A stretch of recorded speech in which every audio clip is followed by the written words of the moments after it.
န်းကြီးတို့တွေလူဘဝရလာတဲ့အခါမှာလူဘဝမှာအကောင်းဆုံးဟာပါလေလို့အမှတ်တမဲ့မနေပဲနဲ့စဉ်းစားကြည့်တဲ့လူဘဝမှာအကောင်းဆုံးဆိုတဲ့နေရာမှာဒီမေကုန်းမေးပြီးတော့လူတိုင်းရဲ့ဆိုပါစို့လူတသိန်းရဲ့အဖြေကို research လုပ်ကြည့်မယ်ဆိုရင်တော့ဘာတွေထွက်လာမလဲလူသားတွေအတွက်ညနှုတ်ဘွဲ့အကောင်းဆုံးအရာလို့အဖြေတွေကတော့အမျိုးစုံထွက်လာမယ်လို့ထင်ပါတယ်ဖြေတာဘာကြောင့်လို့ဆိုရင်ကိုကြိုက်တာကိုဖြေကြမှာနော်ကိုကြိုက်တာကိုဖြေကြမှာဆိုတော့အကောင်းဆုံးကဘာလဲလို့ဆိုရင်ဝက်သားကြိုက်တဲ့လူကဝက်သားများဖြေမလားမသိဘူးမျိုးစုံဖြေကြမှာပဲရှရဏပစ္စည်းကိုလိုချင်တဲ့အရာတွေကိုထောက်ပြောကြမှာဖြစ်တယ်သို့သောစံတစ်ခုသတ်မှတ်ပေးမယ်ဆိုရင်တော့အဖြေတွေဟာအဲ့ဒီစံရဲ့ဘောင်အတွင်းရောက်လာမယ်ဆိုရင်တော့မှတ်ကနဲ့အဖြေတစ်ခုရလာဖို့ရှိပါတယ် University of Education လူသားတွေအသိပညာတိုးတက်ဖို့အတွက်သင်ကြားတဲ့တက္ကသိုလ်လို့ဖွဲ့အနေနဲ့ PED တို့ MED တို့ TED ရောရှိသေးလားမသိဘူးရှိတယ်နော် Doctor of Education Master of Education နဲ့ Bachelor of Education အမြင့်ဆုံး TED ထိအောင်ကြိုးစားကြရတာအဲ့တော့အခုလိုတက္ကသိုလ်ကြီးတွေတည်ထောင်တာဘာအတွက်တုံးတမန်လူတွေလိုချင်တဲ့အသုံးဆောင်ပစ္စည်းတွေလူတွေလိုချင်တဲ့ဂုဏ်သိက္ခာတွေအလုံးတွက်လိုက်မယ်ဆိုရင်လောကမှာလူတွေလိုချင်တဲ့အရာတွေကအများကြီးပဲရှိတယ်တုံးတဲ့သူဆက်ဆံရေးကြတော့ရှာဓုဂုဏ်သိမ်းစည်းစိမ်ဥစ္စာတွေဟာလူတွေအတွက်လိုချင်စရာတွေပဲအသုံးဆောင်ပစ္စည်းတွေဆိုတာလေလိုချင်စရာတွေကြီးပဲအဲ့ဒီလိုချင်စရာတွေဟာလူတွေရဲ့မျက်နှာဝဲအကောင်းဆုံးအရာလားလို့ပြောမယ်ဆိုရင်ထောက်ခံဖြေဆိုတဲ့ပုဂ္ဂိုလ်လည်းအရေးအတွက်အဖြစ်များလိမ့်မယ်လို့ထင်တယ်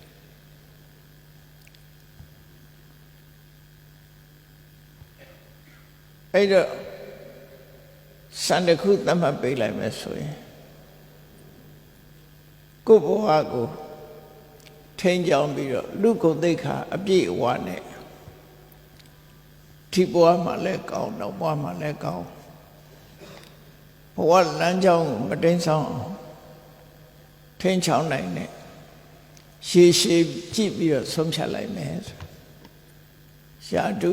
ဂုဏ်သိမ်းစည်းစိမ်ဥစ္စာဆိုတဲ့အရာတစ်ခုဟာအတိုင်းအတာတစ်ခုအလွန်တိုးတယ်ပေါ့ရှာဓုဆိုတာလေတိုးတောင်းတဲ့အချိန်ပိုင်းလေးမှာပဲဖြစ်တယ်စည်းစိမ်ဥစ္စာဆိုတာလေဘလောက်ပဲချမ်းသာမျက်စိလေးနှလုံးမမိတ်ခင်ဒီဘဝမကုံဆုံးခင်နေတာပိုင်ဆိုင်ခွင့်ရှိတယ်မျက်စိနှလုံးမိတ်သွားတာနဲ့တပြိုင်နက်ပိုင်ဆိုင်ခွင့်မရှိတော့နော်မပိုင်ဆိုင်မကကိုယ်တော်မှာအိမ်မောကြာထားမှာမဟုတ်ဘူးပစ္စည်းမပိုင်ရုံနဲ့မကဘူးလူကပါဆင်းပြရတဲ့အနေအထားဖြစ်သွားနော်ချို့ဆိုအိမ်မောတော်မတင်ရဘူးဖြစ်သွားတယ်ချို့ယူစားတယ်မြို့ရဲရွာတွေတော့မသွင်းရတော့ဘူးဆိုအဲ့တော့လူရဲ့ဓမ္မလူမျိုးရဲ့ယုံကြည်ချက်မှကြည်လူဘဝလေးဟာအသက်နဲ့ကိုယ်ထင်ရှားရှိနေတုန်းနေပဲတန်ဖိုးဆိုတာရနိုင်ပြီးတော့အသက်စီဝင်ချုပ်သွားတာနဲ့တပြိုင်နက်ရှားရဲရွက်ကတ်တဲ့အိမ်ထဲကိုအသွင်းမခံတော့တဲ့အနေအထားမျိုးထိရောက်သွား ချက်တို့ဝက်တို့ကမှအိမ်ထဲသွင်းပြီးချက်ပြုတ်စားတော့ရသေးတယ်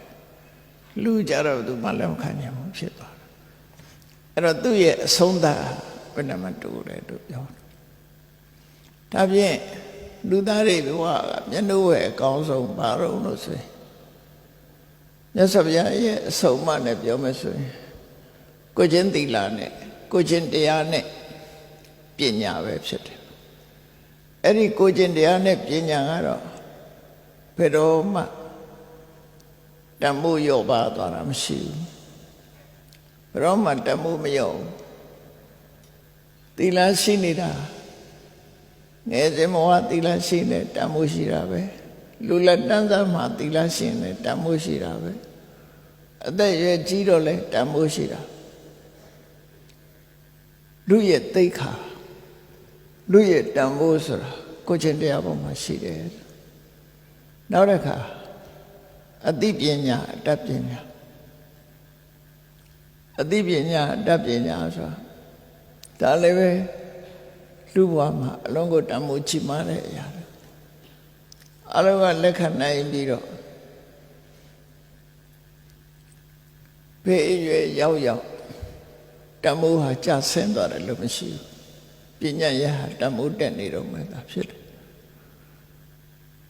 အဖြေထုတ်မယ်ဆိုရင်လူသားတို့အတွက်မျက်နှိုးဝယ်ကောင်းဆုံးအရာသည်ကိုချင်းသီလနဲ့အသိပညာပဲဖြစ်တယ်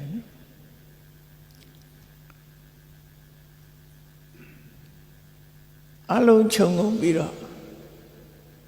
ပညာရေးတက္ကသိုလ် University of Education တို့ဖွင့်တာ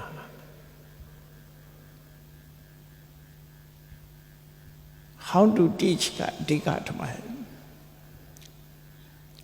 ကျောင်းသူကျောင်းသားတွေကိုဘယ်လိုသင်ကြားပေးမလဲဆိုတဲ့လောကမှာအင်္ဂလိပ်စကားထဲမှာသုံးတဲ့ educated လူချာထဲမှာအပြောဆိုအနေထိုင်အရေးချင်းအပြင်စင်တန်းရှိနဲ့နေတာထိုင်တတ်ဖို့သင်ကြားတာလေဒီထဲမှာပါဝင်တော့မှာပေါ့ educated နဲ့ uneducated ဆိုပြီးတော့ခွဲပြီးပြောတဲ့အခါမှာလိမ္မာရေးကျေးမှုမရှိဘူးအပြောမတတ်အဆိုမတတ်လူထဲမှာဒီကိုယ်သိက္ခာကဲမဲ့တဲ့ပုဂ္ဂိုလ်မျိုးတွေဆိုရင်ဒါ uneducated ပညာမရှိတဲ့ပုဂ္ဂိုလ်လိမ္မာရေးကျေးမှုမရှိတဲ့ပုဂ္ဂိုလ်ဆိုကဲရကြတာပေါ့နော် educated ဆိုရင်တော့ချီးမွမ်းရတယ်လို့ဆိုဒါဘာကြောင့်ချီးမွမ်းတာတော့ဆိုလို့ရှိရင်သီလနဲ့ပညာနှစ်ခုတန်ဖိုးထားတာအဲ့တော့ educated ဆိုတာပညာရေးတစ်ခုတည်းမဟုတ်ဘူးလို့ထင်တယ်လူသိက္ခာပါတယ်လို့ပြောရမှာဖြစ်တယ်မြတ်စွာဘုရားဟောကြားတဲ့အဆုံးအမတရားတော်ဟာမြန်မာနိုင်ငံမှာ AD 17ရာစုနှစ်ကစပြီးတော့တိုးတက်တဟုတ်တိုးတက်လာတယ်လို့ပြော။ဘာကြောင့်တိုးတက်လာလဲဆိုရင်နောအထာဘယင်းကြီးနဲ့ရှင်ဓမ္မဓာတိလို့ခေါ်တဲ့သောဏဘုံမိတထုံကကြွလာတဲ့ရှင်ဓမ္မဓာတိတို့ရဲ့ကျိုးပန်းအထောက်မှုဒါဖြင့်အမလူမျိုးတွေမှာကိုကျင့်သီလနဲ့အသိပညာဘာကိုအကြောင်းပြုတိုးတက်လာတယ်လဲဆိုရင်မြတ်စွာဘုရားရဲ့အဆုံးအမတရားတော်တွေကိုသင်ယူခြင်းကြားနာရခြင်းလိုက်နာကျင့်သုံးခြင်းသင်ယူခြင်းမှတ်သားခြင်းလိုက်နာကျင့်သုံးခြင်းဒီအချက်၃ချက်ပထမနားထောင်ပြီးတော့သင်ယူတယ်ဒုတိယမှတ်သားထားတယ်တတိယလိုက်နာကျင့်သုံးတယ်အဲ့ဒီသင်ယူခြင်းမှတ်သားခြင်းလိုက်နာကျင့်သုံးခြင်းဆိုတဲ့အဲ့ဒီလုံးရက်၃ခုနဲ့မြတ်စွာဘုရားရဲ့အဆုံးအမတရားတော်တွေရလာတဲ့အခါမှာဘဝတိုးတက်လာတယ်လို့သူတို့ပြောရမှာပဲဖြစ်တယ်ဘာသာတရားဆိုတာတွေက ယ်ခေတ်မှမဆိုရှိတယ်ပေါ့မြတ်စွာဘုရားမပွင့်ခင်ကလည်းဘာသာတရားတွေရှိတယ်သိရှိကြတဲ့ဘာသာတရားကြီး၃ခုပြောရမယ်ဆိုလို့ရှိရင်ရှေးကြဆုံးဘာသာတရားကဘာတော့ဆိုရင်ဣတရနိမနလို့ခေါ်တယ်ဖန်ဆင်းရှင်ကိုကိုးကွယ်ယုံကြည်တဲ့ဘာသာတရားဟာရှေးကြဆုံးပဲနော်ပါဠိစာပေမှာမြတ်စွာဘုရားကဣတရနိမနလို့ဣတရကိုအိန္ဒိယနိုင်ငံသားတွေကဣဆွာရလို့ခေါ်တယ်တူတူပဲပါဠိကဣတရဆန်စကရစ်ဘာသာစကားကဣဆွာရနိမနဆိုတာဖန်ဆင်းတာတကုရှင်ကြီးကဖန်ဆင်းလို့လောကကြီးကဖြစ်ပေါ်လာတယ်တို့တွေလည်းလူဘဝဖန်ဆင်းခံရလို့လူဖြစ်လာတယ်လို့ယုံကြည်ပြီးတော့တကုရှင်ကြီးကြိုက်တယ်မကြိုက်ဘူးဆိုတဲ့နောက်မှာလူစင်ကဖန်ဆင်းရှင်ကိုယုံကြည်ပြီးတော့ဖန်ဆင်းရှင်ရဲ့အလိုချဖန်ဆင်းရှင်ဆိုတာကိုဗဟုပြုပြီးတော့လိုက်နာကျင့်သုံးရမယ်စီမင်းစည်းကမ်းတွေကိုဘာသာရေးခေါင်းဆောင်တွေကချမှတ်လာကြတယ်အဲ့ဒီဝါဒဟာရှေးကြဆုံးပဲလို့ပြောတယ်နော်ရှေးကြဆုံးဝါဒအဲ့တော့အဲ့ဒီကနေဆွနေလာတဲ့ဘာသာတွေဒီကနေ့ခေတ်ခေါ်နေတဲ့ဘာသာတွေကလည်းဒီလမ်းကြောင်းအောင်မှာပဲရှိတယ်ဒီလမ်းကြောင်းအောင်မှာပဲရှိတယ်Creator ဆိုတဲ့ခေါ်ကိုလက်ခံပြီးတော့ God Center teaching ခေါ်ဆိုတဲ့တကုရှင်ကြီးကိုဗဟိုပြုပြီးတော့ဆိုမှလူတွေရဲ့ဂုဏ်သိက္ခာကိုထိမ့်သိမ့်သွားတယ်ပေါ့အဲ့ဒါမကောင်းဘူးလားဆိုတာကောင်းတဲ့တိုင်းတာထိကောင်းပါတယ်လူတွေရဲ့အကျင့်သီလနဲ့အသိပညာကိုထိမ့်သိမ့်သွားတာဆိုဘယ်နည်းနဲ့ပဲထိမ့်လူတွေဟာကိုယ်ကျင့်သီလနဲ့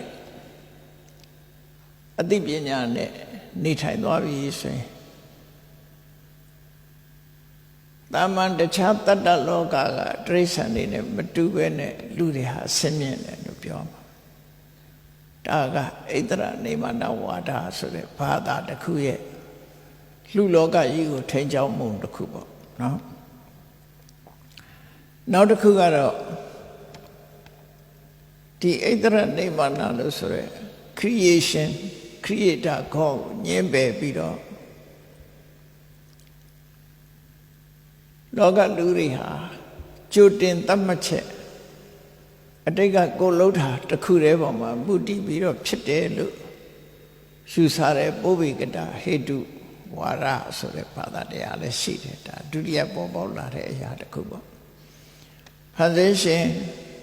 ဖန်ဆင်းလို့မဟုတ်ဘူးချွတ်တင်ပြီးတော့သတ်မှတ်ထားတဲ့အတိုင်းလူတွေဟာဖြစ်ရတယ်လို့အဲ့ဒီဘာသာဝါဒအရာကြတော့သူကလူတွေဟာလူဖြစ်တာလဲချွတ်တင်ပြီးတော့သတ်မှတ်ချက်အတိုင်းဖြစ်တယ်နွားဖြစ်တာလဲချွတ်တင်ပြီးတော့သတ်မှတ်ချက်အတိုင်းဖြစ်တယ်လူဘဝမှာလည်းပဲမျက်စိနဲ့ကိုယ်အလေးမရဘူးဆိုရင်လည်းချွတ်တင်ပြီးတော့သတ်မှတ်ထားတဲ့အတိုင်းလက်မပါဘူးဆိုရင်လည်းချွတ်တင်ပြီးသတ်မှတ်တယ်ခုခေတ်ပြောတဲ့ autism တို့ဘာလို့ဆိုလဲချွတ်တင်သတ်မှတ်ထားတယ်လို့အဲ့တော့သူဟာပစ္စုပန်လူတွေရဲ့လောက်ရကိုဘာမှအတိမမပြုဘဲနဲ့လောက်ခဲ့ပြီးတဲ့အကြောင်းတရားတစ်ခုတည်းကိုလက်ခံတဲ့ဘာသာဝါဒဖြစ်သွားတယ်အဲ့ဒီဘာသာဝါဒအရာဘာဖြစ်တော့ဆိုလူတွေဖို့တိုးတက်လမ်းပါတစ်ခုမှမရှိဘူး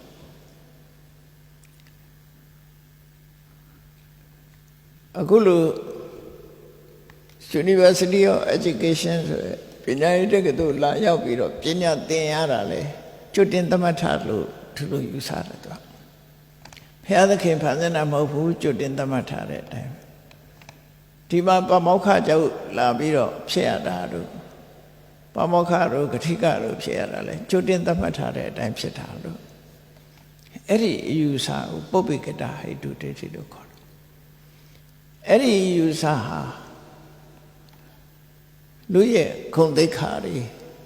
လူရဲ့စွမ်းရည်တတ္တိတွေလူရဲ့ကြိုးပမ်းမှုတွေအမျှော်အမြင်တွေကိုဖြည့်ဆည်းပြရရောက်လို့ဒီဝါဒဟာမှန်ကန်တဲ့ဝါဒမဟုတ်ဘူးဒီယုံကြည်ချက်ရှိတဲ့ပုဂ္ဂိုလ်ဟာဘာတစ်ခုမှတိုးတက်အောင်လုပ်နိုင်မှာမဟုတ်ဘူးကြိုတင်သတ်မှတ်ချက်သာဖြစ်တယ်ဆိုတဲ့လက်ခံမှုဟာဒီယုံကြည်ချက်ကမကောင်းတဲ့ဘက်ကိုဥတည်နေတယ်နောက်တတိယဘာသာတရားကတော့ဘာလို့ဆိုအဟိတုကဝါဒလို့ခေါ်တယ်ဘာဖြစ်ဖြစ်သူဖြစ်ချင်လို့ဖြစ်တာအကြောင်းမရှိဘူးအကြောင်းရှာစရာမလိုဘူးအလုံးဟာမတော်တဆဖြစ်ကြတာဘုန်းကြီးတို့ငယ်စဉ်တုန်းကဒီနေရာဟာဘာမှမရှိသေးတဲ့နေရာနော်တောတွေဖုံးပြီးတော့နေတာဒီတဲ့စောစောပိုင်းမှာတော့တောရချောင်းကြီးတွေတို့ဖျားတွေတို့ရှိကောင်းရှိလိမ့်မယ်ဗမာပြည်အနည်းလက်ထက်ကဘုန်းကြီးတို့စကိုင်းရောက်တဲ့အခါကျတော့ဒီနေရာဘာမှမရှိတဲ့ကွင်းမြင့်ကြီးတွေပဲဖြစ်တယ်ပေါ့အဲ့တော့အခုလို့ဖြစ်လာမယ်လို့ဘယ်သူမှလည်းမျှော်လင့်ထားတာမရှိဘူးကျွတ်တင်ပြီးတော့လည်းစဉ်းစားထားတာမဟုတ်ဘူးအချိန်ခါအားလျော်ဆိုတာဒီနေရာမှာ University of Education ဆိုပေါ်လာတယ်ကျွတ်တင်သတ်မှတ်ထားတာမဟုတ်ဘဲနဲ့ပေါ်လာတာသူဖြစ်ချင်လို့ဖြစ်တယ်ဆိုတဲ့ accident တဲ့ဝါဒသမားကခေါင်းရှုပ်မခံမဲနဲ့မစင်စားတာအဲ့ဒီလိုမစင်စားတဲ့ပုဂ္ဂိုလ်ကလည်းဘာမှတိုးတက်ဖို့မရှိဘူးဘာမှတိုးတက်ဖို့မရှိဘူးလောကလူတွေရဲ့အတိုင်းအဝိုက်မှာ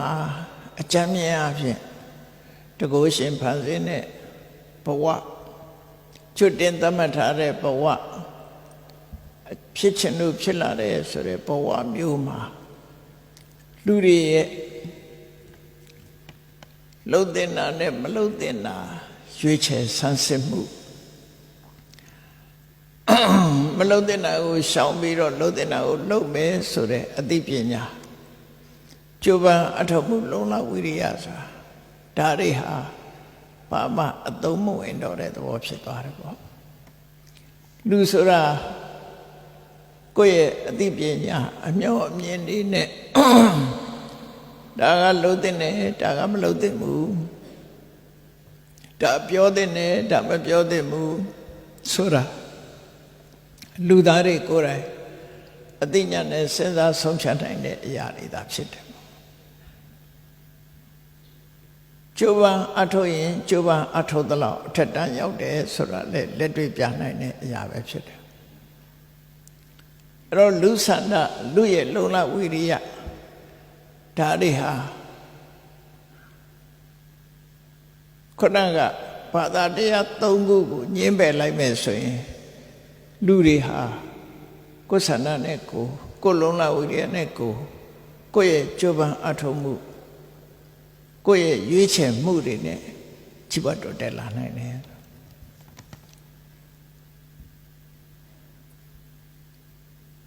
ထာဝရဘုရားသခင်ဖန်ဆင်းလို့ဖြစ်တယ်ဆိုတဲ့နေရာမှာရွေးချယ်စရာလမ်းမရှိဘူး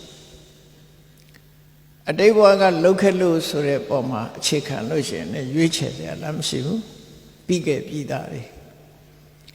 အကြောင်းမဲ့ accident ဖြစ်တယ်ဆိုရင်လည်းရွေးချယ်ဖို့လမ်းမရှိဘူးအဲ့တော့အဲ့ဒီလိုဘာသာဝါဒတွေရဲ့ခြားထဲမှာလူသားတွေဟာတိုးတက်ဖို့မတမရှားပါသွားတယ်ခက်ခဲသွားတယ်လူတွေဟာအညွန့်တုံးသွားနိုင်တယ်ပေါ့ဒါစဉ်းစားကြည့်လို့သိနိုင်တယ်ပေါ့နော်ညွန့်တုံးသွားတယ်ဘုရားမြတ်စွာပွင့်လာတဲ့အခါကျတော့ဒီရှိနေတဲ့အယူဆတွေကိုမမှန်ကန်မှုဆိုတာကိုဖယ်ရှားပစ်တယ်လူဆိုတာတဲ့ကရဏီယလှုပ်တင်တာနဲ့မလှုပ်တင်တာဆိုတာလူလောကမှာရှိရမှာဖြစ်တယ်ပညာရှိတွေက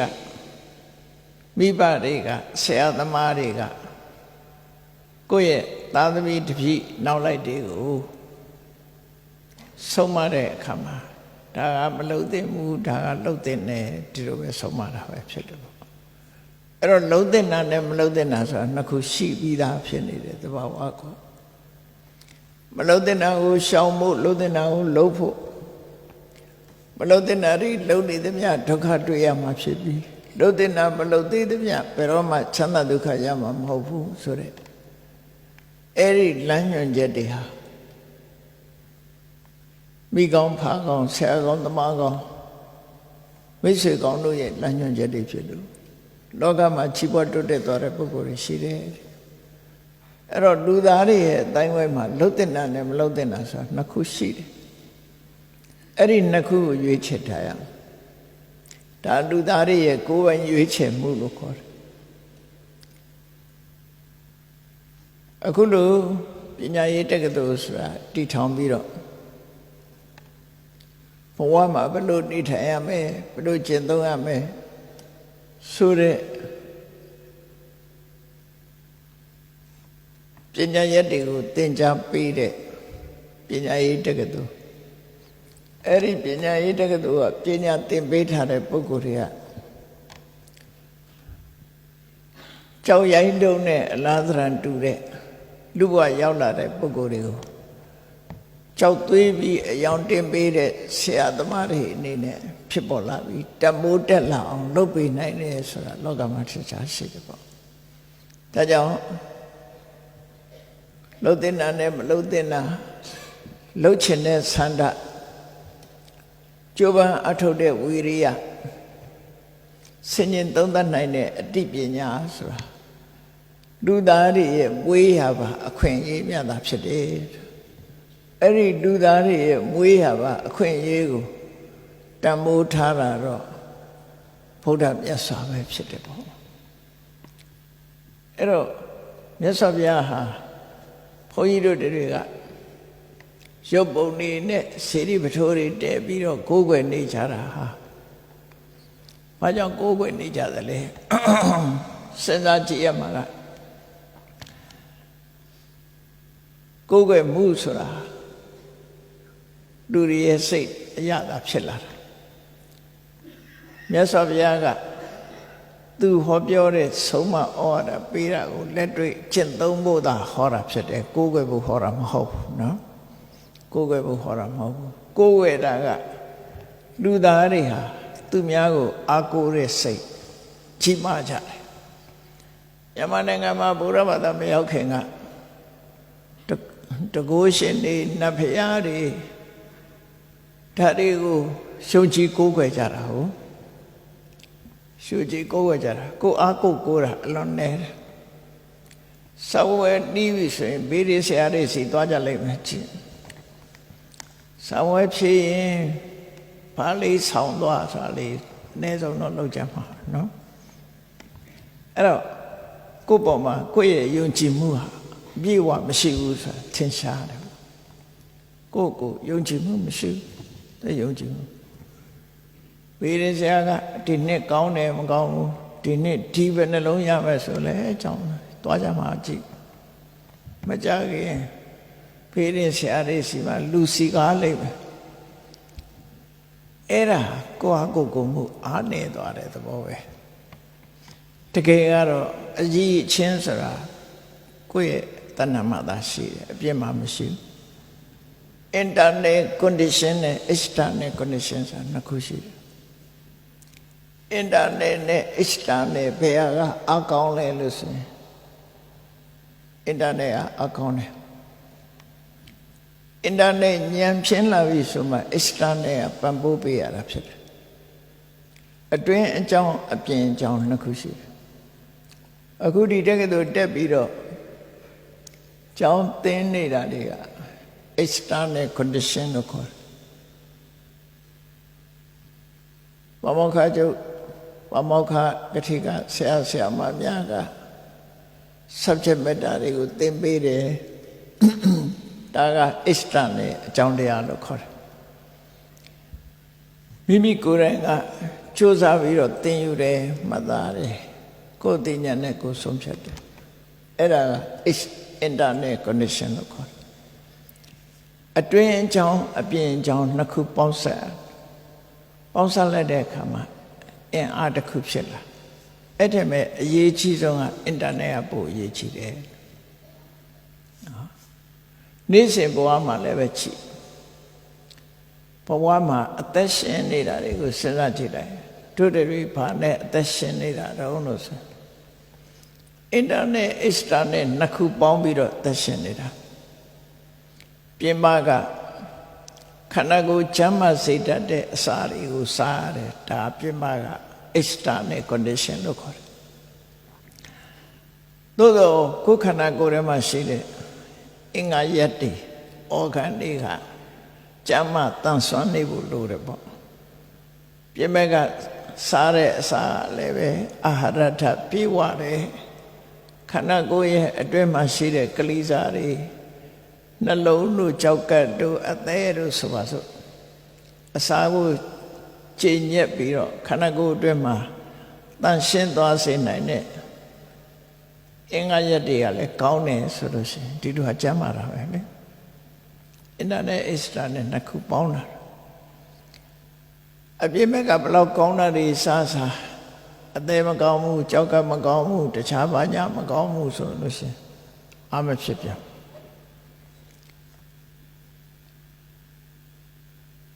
သို့တော့အင်တာနက်တွေကောင်းတယ်ခန္ဓာကိုယ်ကကောင်းတယ်စားရတဲ့အစာတွေကအမဖြစ်ဘူးဆိုရင်တောင်မှပဲအတွင်းကောင်းသည့်အတွက်အစာအာဟာရစားရင်အဖြစ်သေးတယ်လို့ပြောသို့တော့ပို့ပြီးတော့အဖြစ်တဲ့အစာစားလိုက်လို့ရှိရင်အတိုင်းနဲ့အလွန်ဖြစ်လာတယ်ဘယ်ကိစ္စမှမဆိုအင်တာနက်နဲ့အစ္စတာနဲ့နှစ်ခုပေါင်းစပ်ထားတယ်ဆိုတဲ့သဘောတရားကိုစဉ်းစားဆင်ခြင်မှုလိုအပ်တယ်ပေါ့နော်အဲ့တော့ခွန်ကြီးတို့တွေလောကမှာလူဘဝရလာပြီဆိုလို့ရှိရင်တန်ဖိုးထားရမယ်မျက်နှာထိုက်တဲ့အရာနှစ်ခုရှိတယ်လို့များစွာသောအရာတွေကဒီနှစ်ခုပဲရွေးချယ်ပြီးတော့ပြောရမှာဆိုအကောင်းဆုံးလို့ရွေးထုတ်လိုက်မယ်ဆိုရင်ဘာလို့ဆိုရင်လူရဲ့ကိုယ်ချင်းတရားရဲ့အသိပညာရဲ့ဒီနှစ်ခုဟာအကောင်းဆုံးလို့ပြောမြတ်စွာဘုရားကလည်းဆုံးမတာဒီနှစ်ခုပဲသီလပညာနာတောဆယံကိုယ်ချင်းသီလရှိတယ်အသိပညာရှိတယ်ဆိုရင်အရာရာအခက်ခဲဟုသမျှကိုအောင်မြင်နိုင်တယ်လို့ဆိုတာဒီထဲမှာပတ်စံရှိရင်ငွေကြေးတနာပြည့်စုံရင်အကတ်ကောင်းရင်ဆိုတာမပါဘူးเนาะအဲ့ဒါတွေကလည်းအပေါ်ယံအကြောင်းတော့ဖြစ်တာပေါ့သို့တော့အတွင်းကြတဲ့အနှစ်သာရအကြောင်းဟာဒီနှစ်ခုပဲမြတ်စွာဘုရားရဲ့ဆုံးမတရားတော်တွေဟာကိုယ်ွယ်ရတဲ့ဘာသာတရားရဲ့လို့မဟုတ်ဘူးလိုက်နာကျင့်သုံးရမယ်အဆုံးအမဩဝါဒတွေသာဖြစ်တယ်မြန်မာနိုင်ငံမှာထွန်းကားနေတဲ့ဘုရားရဲ့အဆုံးအမတရားတော်တွေဟာအခုလိုတက္ကသိုလ်ကြီးဖွင့်ပြီးတော့သင်ယူရမယ်ပညာရတွေသာဖြစ်တယ်ပေါ့နော်သင်ယူပြီးတဲ့အခါလိုက်နာကျင့်သုံးရမယ်ပညာရတွေဒီပညာရတွေနဲ့မြန်မာလူမျိုးတွေဟာခရစ်နှစ်1885ခုနှစ်လောက်ကစပြီးတော့အိုးစားကွဲသွားတယ်မြန်မာနိုင်ငံရဲ့နောက်ဆုံးဘုရင်တီဘောမင်းပတ်သွားတဲ့နောက်ပိုင်းမှာအနောက်တိုင်းကဝင်လာတဲ့ပညာရတွေနဲ့လူတွေဟာတဖြည်းဖြည်းအဲ့ဒီဘက်ကိုရောက်သွားပြီးတော့မိမိတို့နိုင်ငံအနောယထာဘုရင်ကြီးနဲ့ရှင်အရဟံတို့ချမှတ်ခဲ့တဲ့မြတ်စွာဘုရားရဲ့ဟောကြားတဲ့အဆုံးအမဆိုတဲ့ပညာရတွေနဲ့တဖြည်းဖြည်းဝေးသွားတယ်တဖြည်းဖြည်းဝေးသွားပြီးတော့နောက်တိုင်းပညာရတွေကိုလေးလာချရတာပိုများလာတယ်။ဘာကြောင့်လေးလာရတယ်လဲလို့ဆိုရင်အဲ့ဒီပညာတတ်မှရှားဒူးလေးရလည်းရတယ်။သာဝနေအတွက်ကလည်းအဆင်ပြေမယ်။အဓိကတော့အဲ့ဒါပဲ။လက်တွေ့ဖြည့်ရှင်းဖို့ရာက အဲ့ဒီပညာရနဲ့ဘွဲ့လက်မှတ်ကလေးရထားပြီဆိုရင်လှုပ်ရှောက်လို့ရတယ်ပေါ့သာဝနေကိုထောက်ကူပြုတဲ့ပညာရတည်းလို့ဆိုအဲ့တော့ဗုဒ္ဓဟောတဲ့အဆုံးအမတွေကသာဝနေကိုတိုက်ရိုက်ခြေဆူပြုတဲ့ခေတ်ဟာကုန်ဆုံးသွားတော့အဲ့ဒီမြတ်စွာဘုရားရဲ့အဆုံးအမတော်တွေဟာတော်တော်များများကြောပေးတာခံလိုက်ရတယ်လို့ဘယ်တော့ကစတော့ဆိုရင်1800နော်85လို့ပြောမှာပေါ့မြန်မာတက္ကရာနဲ့ပြောမယ်ဆိုရင်1248ခုနှစ်1248ခုနှစ်ကနေစပြီးတော့ကြောပေးတာခံလိုက်ရတယ်အဲ့ဒီကနေပြီးခဏထီအောင်နောက်ကိုပြန်လှည့်လို့မရသေးဘူးခတ်ဆောင်းဆောင်းလေးတော့ဖြစ်လာနောက်တဲ့ကိုပြန်မလှည့်နိုင်တော့ဘူးပေါ့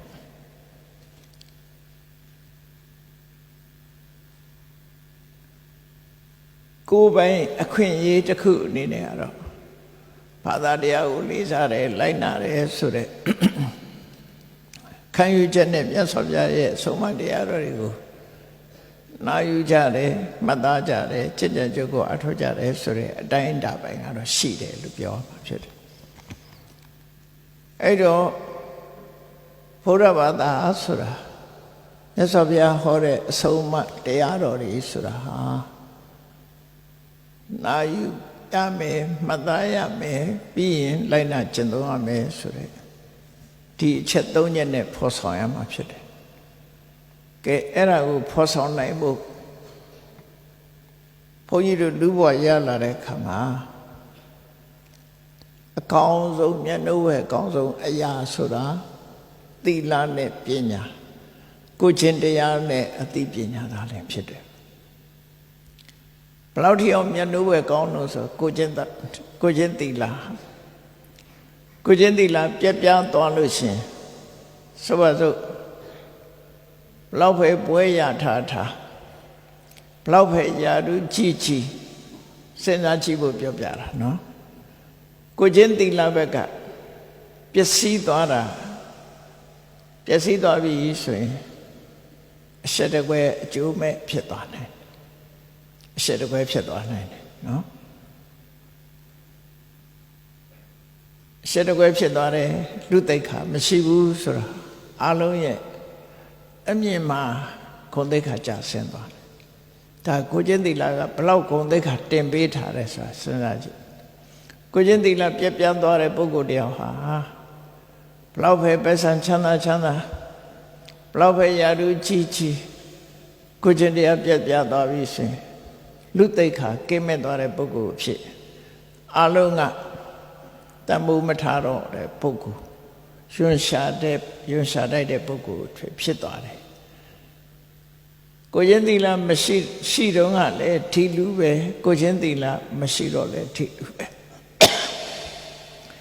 အဲ့တော့သူ့ကိုဘာကြောင့်လေးစားတာတုံးဆိုကိုချင်းသီလကြောင့်လေးစားတာဆိုထင်ရှားတယ်ပေါ့နော်ကိုချင်းသီလမရှိလို့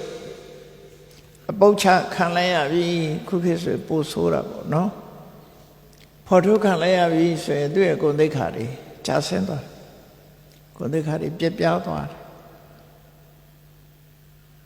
အဲ့တော့ကိုချင်းသီလရဲ့တန်ဖိုးဟာဒီဘဝမှာပဲအလုံးကိုအရေးကြီးတယ်လို့ပြော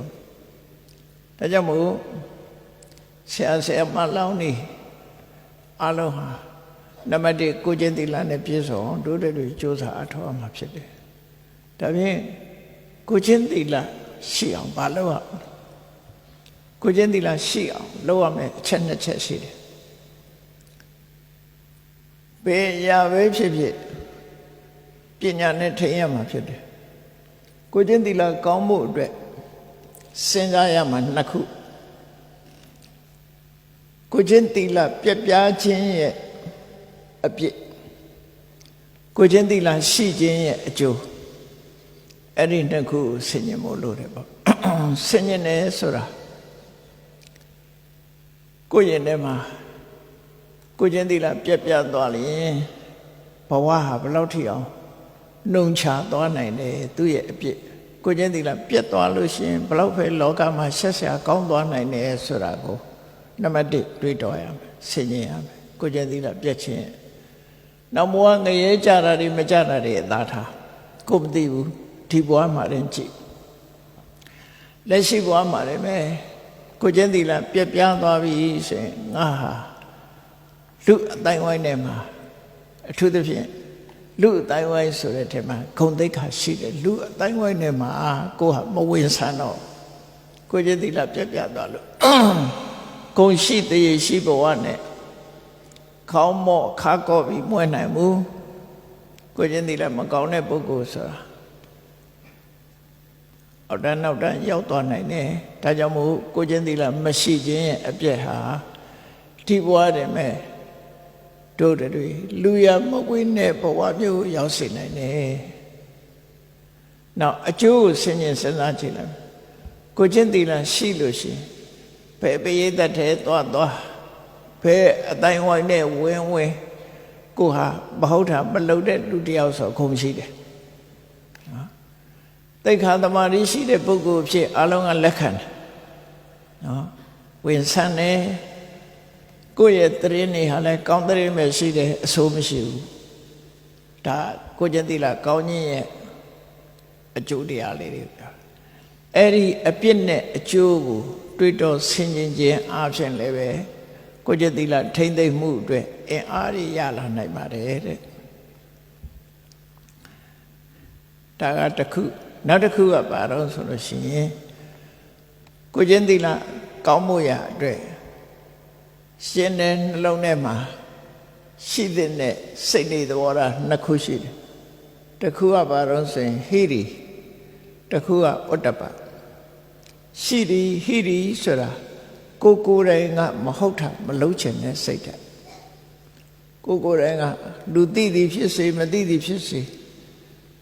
မဟုတ်တဲ့လုပ်ရက်ကိုမလုပ်တဲ့အလုပ်တွေဆိုလို့ရှိရင်ယွန်ရှာတဲ့စိတ်ဓာတ်ရှိရစိတ်ထဲမှာမိပြီးတော့ဖြစ်တာဟိရိမြန်မာလူပြန်တဲ့အခါရှက်တယ်လို့ပြန်တယ်မဟုတ်တာလုပ်ရမှာရှက်တယ်ယွန့်တယ်မဟုတ်တာမလုပ်ဘူးဆိုတဲ့အတိတ်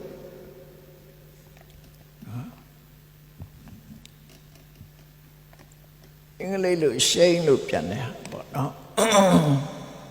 အဲ့ဒါကရှက်တယ်ဆိုတာနှစ်ခုရှိတယ်လူကြားတဲ့ထစကားမပြောရင်လည်းရှက်တတ်တယ်လို့ပြောကြပြန်ဒီနေရာမှာရှက်တယ်ဆိုတာဟာမဟုတ်တာလောက်ရမှာရှက်တာကိုပြောတာအဲ့ဒီမဟုတ်တာမဟုတ်တဲ့အလုပ်ကိုဘယ်တော့မှမလုပ်ဘူးအဲ့ဒီဟိရိရဲ့ဩတ္တပဆိုတာပဝန်းကျင်ကိုလေးစားတယ်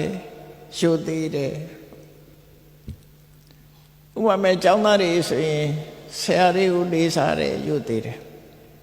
ဆရာရှိမှဆိုရင်အပြောဆိုကစပြီးပို့ပြီးတော့ဆင်ញင်ကြတယ်အဲ့ဒါလိုပဲဥတ္တပရဲ့သဘောကကိုယ်ပဝန်းကျင်ကိုလေးစားတယ်ကိုမဟုတ်တာလုပ်ရင်ပဝန်းကျင်မှာဂုဏ်သိက္ခာကင်းမဲ့လိမ့်မယ်ဆိုတာကိုသိပြီးတော့လေးစားတာပါဠိလိုတော့ဥတ္တပဆိုတာဒီဩတ္တပဆိုတဲ့စကားလုံးကိုအင်္ဂလိပ်ကတော့ fear လို့ပဲပြန်တယ်ပေါ့ moral fear လို့ moral shapeness နဲ့ moral fearness ဒီနှစ်ခုပြန်တာအဲ့တော့ကိုယ်ကျင့်တရားနဲ့ပတ်သက်ပြီးတော့ရှက်တတ်သူကိုယ်ကျင့်တရားနဲ့ပတ်သက်ပြီးတော့ကြောက်တတ်သူအဲ့ဒီနှစ်ခုရှိလို့ရှိရင်ကိုယ်ကျင့်သီလပြည့်စုံတယ်လို့တို့ဆိုလို့တယ်အဲ့တော့ကိုယ်ကျင့်သီလကိုတိဆောက်မယ်ဆိုလို့ရှိရင်ဒီနှစ်ခုကိုအဓိကထားပြီးတော့တိဆောက်ဖို့ကြိုးစားသူတိုင်းဟာအတွေးခေါ်နှစ်ခုထားကိုယ်ကျင့်သီလမရှိခြင်းရဲ့အပြစ်ကိုယ်ကျင့်သီလရှိခြင်းရဲ့အကျိုးကျေးဇူးဒီနှစ်ခုကိုစဉ်းကျင်စဉ်းစားပြီးတော့ကိုယ်တဏ္ဍမှာဟိရိနဲ့ဩတ္တပဖြစ်အောင်ကြိုးစားရမယ်လို့ဒါအကြောင်းနဲ့အကျိုးပါဠိစာပေမှာဘယ်လိုဆိုထားတော့ဆိုဟိရိယဩတ္တပေနသီလံဥပ္ပစ္စတိစေဝအဋ္ဌတိစာကိုကျင့်သီလနဲ့ပတ်သက်ပြီးဒုစရိုက်အမှုတွေကိုရှက်ခြင်းဒုစရိုက်အမှုတွေကြောင့်လမ်းကြောက်ခြင်းဆိုတဲ့ ဒီသဘာဝစိတ်နေသဘောထားနှစ်ရပ်တည်ကိုယ်ကျင့်သီလကိုဖြစ်စေတတ်တယ်ကိုယ်ကျင့်သီလကိုတည်မြဲစေတတ်တယ်လို့ဆိုဒီအကြောင်းနှစ်ခုကိုယ်တဏ္ဍမှာရှေ့အောင်လုပ်ပြီးတော့ထူထောင်ပေးခြင်းအပြင်ကိုယ့်ရဲ့ကိုယ်ကျင့်သီလကိုဖြစ်ပွားစေရမယ်ထိမ့်သိမ်းဆောင်ရှောက်ရမယ်ဒါက human dignity လို့ခေါ်တဲ့ကိုယ်ကျင့်သိက္ခာပိုင်းပေါ့နော်ဒါကအသိပညာရဖို့ရအတွက်လည်းပဲအကြောင်းရှိတယ်အသိပညာရဖို့ရအတွက်ဘာလို့တော့ဆိုအတွင်းအကြောင်းနဲ့အပြင်အကြောင်းနှစ်ခုလိုအပ်တယ်အကျဉ်းချုံးလိုက်ရင်နှစ်ခုဆရာသမားတွေတတိလိမ္မာတဲ့ပုဂ္ဂိုလ်တွေထံကနေပြီးတော့သင်ယူခြင်းကအပြင်အကြောင်းမိမိကိုယ်တိုင်ကလက်ခံသုံးသက်ဆင်ញင်စဉ်းစားခြင်းဆိုတဲ့ယောနိသောမနတိကာရအတွင်းအကြောင်းနော်သင်ယူခြင်းနဲ့ပြောမယ်ဆိုရင်သင်ယူခြင်းနဲ့စိတ်ဝင်စားခြင်းပေါ့သင်ယူခြင်းနဲ့စိတ်ဝင်စားလေးလာသုံးသပ်ခြင်းအဲ့ဒီနှစ်ခုသည်အသိပညာတိုးတက်ခြင်းရဲ့အကြောင်းပဲလို့အသိပညာရခြင်းအဲ့ဒီနှစ်ခုဟာအရေးကြီးတယ်ပေါ့မြတ်စွာဘုရားကပညာကိုဘယ်လိုရအောင်လုပ်ရမလဲဆိုရင်တခွန်းနဲ့ပြောမယ်ဆိုလို့ရှိရင်သုတ်တုတာလက်ပတိပညာနဲ့သုတ်တုတာဆိုတာသင်လို့တဲ့ဆန္ဒနာယူမှတ်သားလို့တဲ့ဆန္ဒသည်လက်ပတိပညာအသိပညာကိုရနိုင်တယ်လို့သူတို့ဆိုတယ်ကိုယ်တိုင်ကသိကျင်တတ်ခြင်းစိတ်ရှိဖို့လိုအပ်တယ်ပေါ့အဲ့ဒီဆန္ဒတစ်ခုတည်းတော့အကြောင်းတစ်ခုပဲဘာဖြစ်ဖြစ်အရာမှာသိကျင်တဲ့တတ်ခြင်းနဲ့ဆိုသိကျင်တတ်ခြင်းနဲ့ဆန္ဒကိုအကြောင်းပြုပြီးတော့သိအောင်လုပ်လာတယ်တော့ပြောမယ်ဆိုလို့ရှိရင်လောကမှာအောင်မြင်ဖို့ရအကြောင်းက၄ခုရှိတယ်အပြင်မှာရှားတာမဟုတ်ဘူးကိုယ့်ရင်ထဲမှာရှိရ၄ခုကပါတော့ဆိုရင်သန္တာဝိရိယဝိမန္တစိတ်တဝိမန္တလို့အဋ္ဌိပတ်၄ပါးလို့ခေါ်တယ်အဋ္ဌိပါဒဆိုတာအောင်မြင်ခြင်းရဲ့အကြောင်းတရား means of accomplishment accomplishment အောင်မြင်ခြင်းရဲ့အကြောင်းတရား၄မျိုး means of accomplishment အဲ့ဒီအကြောင်းတရား၄မျိုးမှာနံပါတ်1ပညာရဖို့အတွက်သိကျင်တဲ့ဆန္ဒတတ်ချင်တဲ့ဆန္ဒနံပါတ်1နံပါတ်2ကဆန္ဒရှိတဲ့အတိုင်းကြိုးပမ်းအထောက်မှုလုံလဝိရိယအခက်အခဲတွေပေါ်မှာကြော်လွှမ်းနိုင်တဲ့ကြံ့ခိုင်တဲ့စိတ်ဓာတ်နံပါတ်3ဆင်ញင်သုံးသပ်တတ်တဲ့အသိပညာဝိမန္တနံပါတ်4အဲ့ဒီ၄ခုဟာအရာမှာအောင်မြင်နိုင်တဲ့အကြောင်းတရား၄မျိုးပဲဖြစ်တယ်ဒါလည်းပဲ internal condition တွေပဲကိုယ့်ရင်ထဲမှာရှိရမယ့်အရာတွေပဲအဲ့ဒါတွေနဲ့ဖြည့်ရှင်းသွားရမယ်လို့ဆိုတော့အဲ့ဒါကိုမြတ်စွာဘုရားဟောလိုက်တာသုတ်တုတလက်ပတိပညာအသိပညာရဖို့အတွက်ကသိချင်တတ်ချင်တဲ့ဆန္ဒဟာအဓိကကြတယ်သိချင်တတ်ချင်တဲ့ဆန္ဒပေါ်မှာအကြောင်းပြုပြီးတော့သိမှုတတ်မှုဖြစ်ပေါ်လာတယ်လို့ဒီလိုမြတ်စွာဘုရားဆုံးမခဲ့တာဆိုဘုန်းကြီးတို့တွေကိုယ်ဘဝပညာရဖို့အတွက်သိကျင်တဲ့ဆန္ဒတစ်ခုဟာနံပါတ်1အရေးကြီးဆုံးပဲဒါဖြင့်ဆန္ဒရှိနေုံနဲ့ပြီးလာဆိုမပြီးဘူးကြိုးစားရမယ်ကြိုးစားတဲ့အခါမှာလည်းအခက်အခဲဆိုတာမကြုံမှုမဟုတ်ဘူးကြုံလာမယ်ကြုံလာတဲ့အခါစိတ်ဓာတ်ကြံ့ခိုင်မှုလိုအပ်တယ်နောက်တစ်ခုကအခက်အခဲကိုဘယ်လိုဖြေရှင်းရမလဲဆိုတဲ့ဒီလမ်းကိုသိတဲ့အသိပညာဆိုတာလည်းအရေးကြီးတယ် အလုံးပေါင်းလိုက်တဲ့အခါဒီ၄ခုပဲဒါကြောင့်မို့ဒီ၄ခုဟာအမှန်တမ်းအရေးကြီးတာမို့ကိုယ့်ရဲ့နှလုံးထဲမှာအားပြော့နေသေးတယ်ဆိုရင်ကိုယ့်ကိုပြင်ပြီးတော့အားကောင်းအောင်လုပ်ပြီးတော့ရတယ်အသိပညာဆန္ဒကိုမြန်မာလူမျိုးတွေရဲ့စကားပုံထဲမှာလည်းရှိတယ်ဆန္ဒကြီးလင်ကြံသမျှပြီးတယ်ဆိုတော့နော်အဲ့ဒီစကားလုံးကပါဠိစာပေကရတဲ့စကားလုံးပဲဆန္ဒဝတ္တောကိဏ္ဏမကမ္မနာသိစတိပါဠိဆောင်ဘုကဆန္ဒဝတ္တောကိဏ္ဏမကမ္မနာသိစတိဆန္ဒရှိတဲ့ပုဂ္ဂိုလ်ဆန္ဒပြင်းပြတဲ့ပုဂ္ဂိုလ်မှာမအောင်မြင်တဲ့အလုပ်ဆိုတာမရှိဘူးလို့သူတို့ဆိုလို့ရတယ်နော်မအောင်မြင်တဲ့အလုပ်ဆိုတာမရှိပါဘူးအလုပ်အလုံးဟာအောင်မြင်ပါတယ်ဆန္ဒရှိရင်အလုံးဖြစ်ပါတယ်လို့သူတို့ပြောတဲ့တော့ဆန္ဒဝတ္တောကိဏ္ဏမကမ္မနာသိစတိအဲ့ဒါနဲ့အလျော်အင်္ဂလိပ်လိုဆောင်းပုံမှတ်ချင်ဆန္ဒ makes the impossible possible လို့မှတ်ရမှာဆန္ဒ makes the impossible possible ဆန္ဒဆိုတဲ့ရှင်ထဲကစွမ်းအားရှိတဲ့အရာတစ်ခုဟာတဲ့မဖြစ်နိုင်ဘူးဆိုတာတွေကိုဖြစ်အောင်လုပ်နိုင်စွမ်းရှိတယ်ခေါင်းကိုယုံကြည်တဲ့ပုဂ္ဂိုလ်တွေကခေါင်းနဲ့ပတ်သက်ပြီးပြောတဲ့စကားရှိတယ်God makes the impossible possible သူတို့ဘုရားသခင်ဒီမဖြစ်နိုင်တာတွေအလုံးကိုဖြစ်အောင်လုပ်နိုင်တယ်ပေါ့သူတို့နော်ဘုရားဘာသာရေးကြတော့ဗာပြောမလို့ဆန္ဒ makes the impossible possible အဲ့လိုထို့တူပဲဝီရိယကလည်းဝီရိယဝတ္တောကိဏ္ဏမကမ္မနာသိစတိဝီရိယရှိတဲ့ပုဂ္ဂိုလ်ဟာမဖြစ်နိုင်တဲ့အလုပ်ဆိုတာမရှိဘူးစိတ်တဝတ္တောကိဏ္ဏမကမ္မနာသိစတိကြံ့ခိုင်တဲ့တိမတ်တည်ငြိမ်တဲ့စိတ်ဓာတ်ရှိတဲ့ပုဂ္ဂိုလ်ဟာလည်းပဲမဖြစ်နိုင်တဲ့အလုပ်ဆိုတာမရှိဘူးဝိမန္တဝတ္တောကိဏ္ဏမကမ္မနာသိစတိအသိပညာစဉ်းစားဉာဏ်ရှိတဲ့ပုဂ္ဂိုလ်တယောက်ဟာလည်းမအောင်မြင်တဲ့အရာဆိုတာမရှိဘူးလို့အဲ့ဒီကိုယ့်ရဲ့အရည်ချင်းတွေကိုရှုံချပြီးတော့ဒီရည်ချင်းတွေကိုတိုးမြင့်ပြီးတော့ကြိုးစားဘာအတွက်တုံးဆိုအသိပညာရဖို့အတွက်အဲ့တော့ကိုချင်းတရားနဲ့အသိပညာဒီနှစ်ခုဟာ